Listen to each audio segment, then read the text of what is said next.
Hi folks, Rockin' Ronnie here. Hey, it's been about probably 3 or 4 months since I made my last video. I figured I better make something, and what I decided to do was come up with latest acquisitions. Not so much of newer music, but it's like it continues on the same theme. Always trying to improve the collection. Got a record with ringware, something on it. I want to get a new one, and so. I picked this up and I compared. This is the Friday Music reissue that I had, and I picked this one up, compared them.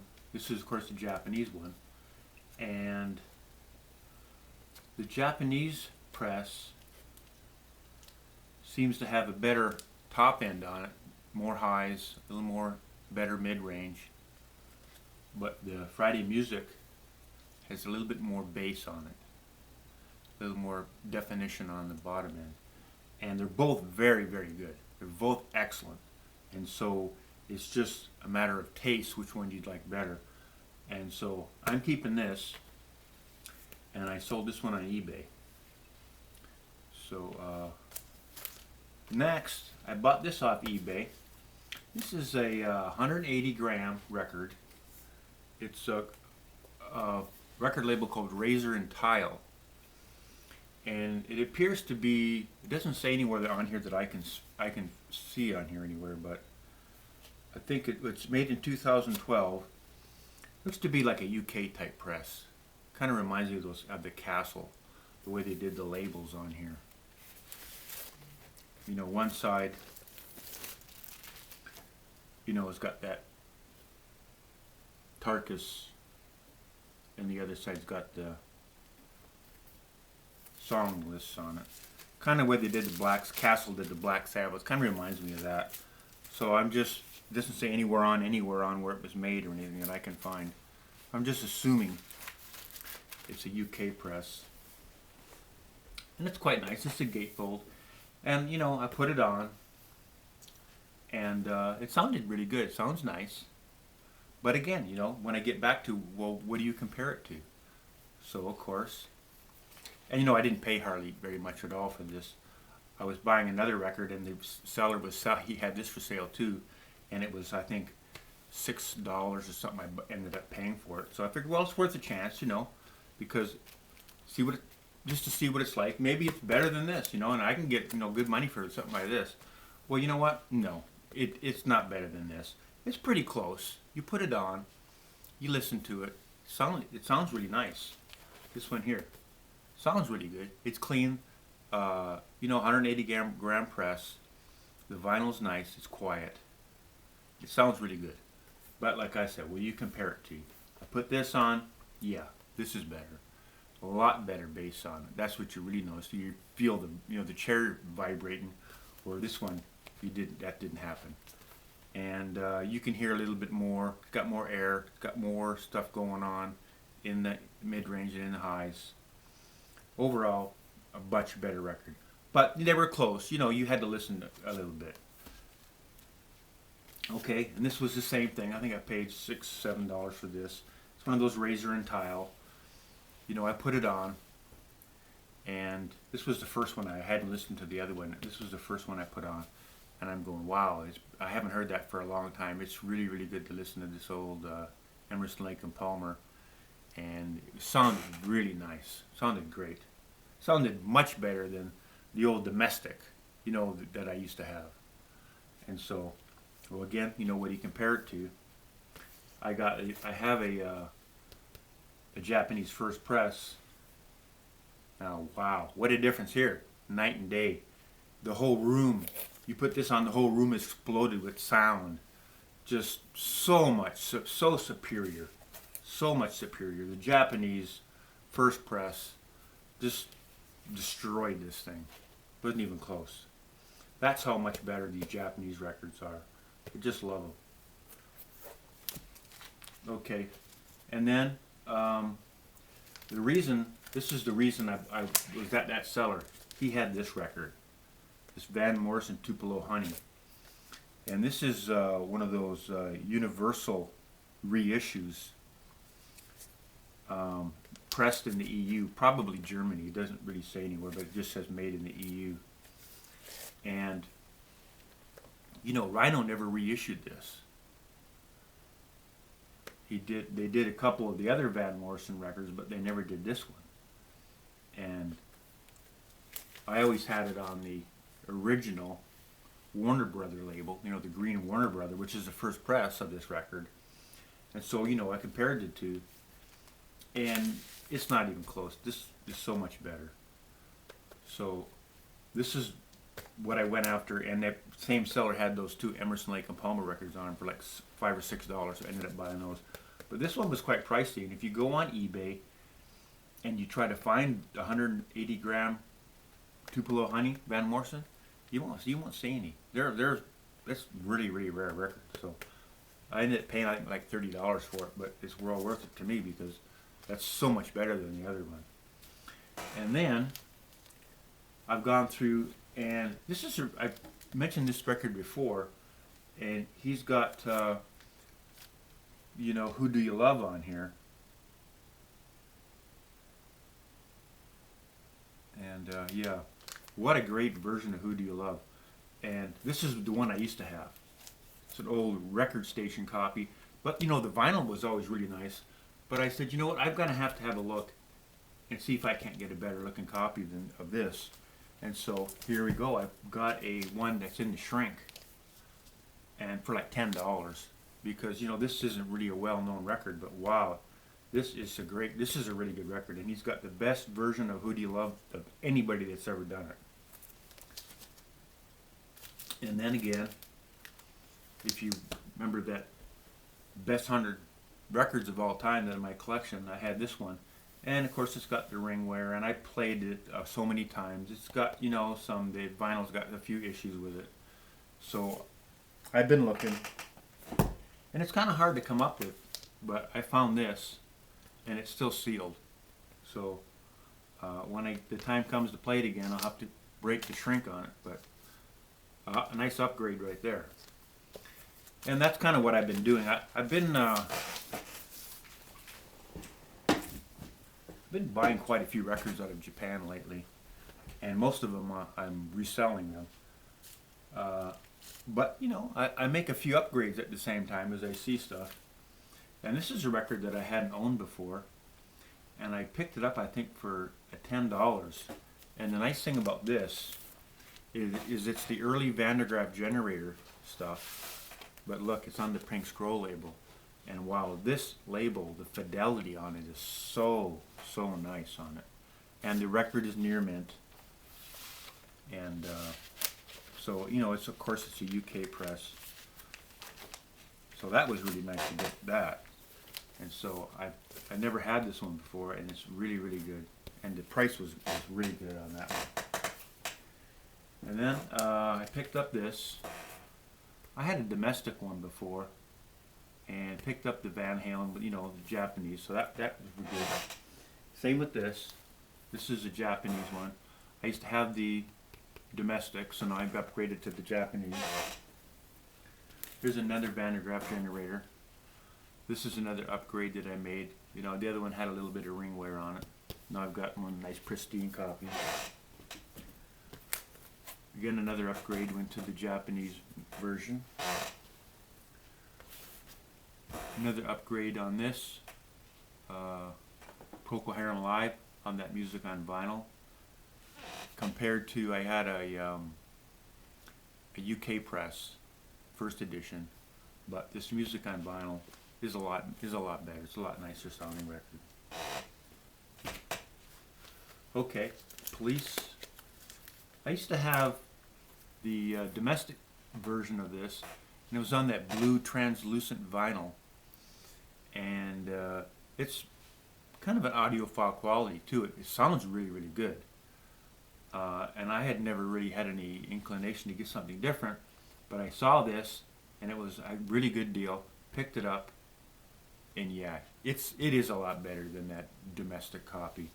Even though it's on that translucent blue vinyl, it's supposed to be audiophile quality and all that. This one is a lot better. Really good record. Okay, now here's something I wanted to let you all know about. Ted Nugent, of course, you know, this has got Stranglehold on it. This is probably his best record. I've got some of his older stuff up to this point, and then of course I don't have any of like Cat Scratch Fever, none of that kind of stuff. But this is a really, really good record. And at the end of the month, Analog Productions on Quality Records is coming out with, they've just got this on 200 gram vinyl, back to the original master tape, and I can't wait to get it. I think it's going to be really, really good. And of course I'm going to compare the two, and I'll let you know how it works out. But that's going to be, well, most likely this will end up on eBay, because those Analog Production stuff is so good. So keep a lookout for that. I'll keep you updated. I'll let you know how that works out. Again, here's another one of those really good Ted Nugent records, Marriage on the Rocks, and the other one I had was all ringware and everything. This one is still sealed. So that was a really major upgrade, because that, you know, these, like I say, those black covers are so hard to get nice, and this one here is sealed in the shrink. This is a really good record here. This Mott the Hoople, the first one. I used to have this one, you know, I bought it new, and it was on the UK press. But you know, I was probably 18 or something when I bought it. Yeah, so it definitely needed to be upgraded. And this is really, really good record too. Okay, so next, this is Neil Young, Living with War, on the Classic Records, but this is a promo. It's the same, but you don't get the cover. And I got it for, you know, if you want to buy these Living with War, the Neil Young stuff, they're all $30, $40, $50. It's really, really expensive. And I bought it for $9.99. I got it for $10. So yeah, really good deal on that. Okay, next. Who's next? This is The Who, and it's on that MCA heavy vinyl. And it even says on here, music erupts out of the total silence on these thick 180 gram virgin vinyl discs with a velvety smoothness, spaciousness, and ultra high resolution that stuns even the most committed CD diehard. And I'm telling you, I used to have the MCA half-speed master file series. It used to have like a little silver sticker on there, and I got this. I think I only paid like $10 for it. You know, I kind of keep my eye on what's going on with these 180 gram records, and wow, is this ever? It's so much better than that old that old master file series. This is really, really good, really good. So if you see that MC heavy vinyl stuff, yeah, that's good. That's good. Good record right there now. And then I picked up this Van Halen. Picked it up. It was on sale. I think I got $11. It's still sealed. I haven't opened it up yet. U2 Boy. This is a remastered 1/2 and 180 gram vinyl. And this did a really nice job on this package. You know, it's a big, thick record. It's got a big book. Comes with it.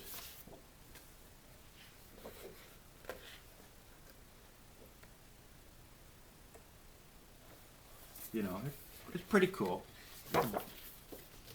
And then it's got a nice inner sleeve with it. Of course, you know, I don't use those inner sleeves. I've got it in here. Nice thick 180 gram record. And I bought it used, but it's still near mint. And I think I only paid like $12 or something for it. You know, these things are pretty expensive, but I ended up, you know, I'm a cheapskate. I'll keep looking. It's not one of my all-time, you know, favorite records, but you know, the price was too good to pass up on that. And then I ended up selling my other one for probably I think probably $5 or $6, so you know, it didn't cost me that much. And then I got a couple of the Jethro Tull records, and I got them in the shrink near mint, so that was kind of a nice upgrade. The ones I had were nice, but you know, they're not as nice as this. Still in the shrink and all, so that's really nice upgrade. And then I was going through some of my records, and this is the record that I was using when I did the how to grade LP records. You know, I bought this probably 30 years ago at a used record store, and it looked really nice, but under really close inspection, I noticed a little scratch, and when I put it on, yeah, there was that tick tick tick on it, and it wasn't as nice as it needs to be. So I went on eBay, and I got this Japanese version, which, you know, these are pressed in Japan as well, but this is really good.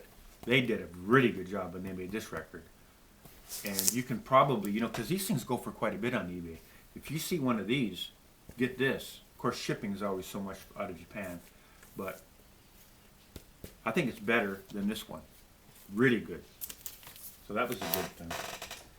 And then I didn't have the audiophile series. I just had the domestic of Even in the Quietest Moments. So I upgraded. Of course, this is the near mint copy, and this one was a little bit pricey because these are a little bit harder to find.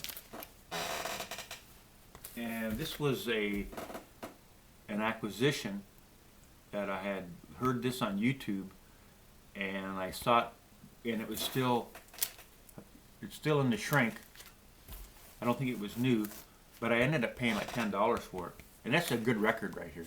If you go on YouTube and you can listen to that, you'll see that's a good one. And here's another one. This is another upgrade. I've had this record for a long time, but the other one had some few scratches. You know, it was kind of an EX grade. It wasn't EX Plus or near mint. It was more on that EX grade, and it had a couple stains up here. I think I paid 20 for this, and I sold the other one on eBay for like 12. So, you know, for that kind of $8, you get such a nice record. And Donald Fagen, the Nightfly. I used to have this on a Japanese, and there was always something about that Japanese that I didn't really like. And of course, you know, this is a digital. The first ones they made were like, it was a digital recording, and now this has been reissued by Warner Brothers, and it doesn't say where it's pressed. But yeah, really good job on this record. This reissue, this Donald Fagen Nightfly, really good. And this one I had before, but the cover had some wear on it, and so I bought another one of these. I got a good deal on it. I bought it to resell it, and so what I did was I upgraded the cover. Now this one is pristine, because these things can get pretty pricey on eBay, and I got a good deal on it. Okay, here's Messin, Manfred Mann. Okay, and I bought this again, you know, this record in '74, I think, when it came out. And over the years of playing it, it had a few issues on the vinyl. It wasn't as nice as it should have been. The cover was still pretty nice, but I found this on a really good deal, and the vinyl is like pristine, and upgrade, major upgrade right there again. And I got this Robert Plant Principle of Moments, and I hadn't had it before, and I ended up picking it up for a pretty good price on eBay. So I've got that now. Quincy Jones Body Heat. Of course, I've had many of these. This is a really fantastic sounding record. It always was. It was always one of those kind of a demo record. If you go to a stereo shop, the people would play that. Even the domestic label. Really good sound. And I used to have a Japanese version copy of this for a long time, but I never had the OB on it. And I got a really good deal on this. So, you know, from a seller, I was buying a whole bunch of records from him, so I got that thrown in there. And so that was a really good deal. Okay, now here we go. Honky Chateau, Elton John. I used to have a first edition on the Uni label, and it really always had such fantastic sound on it, and I always loved this record. Of course, Rocket Man on it, and you know, that type of stuff. But I found this first edition Japanese one, and yeah, wow, so much nicer, so much better. What a great find that was, and I got a good deal on it too. Because, you know, some of these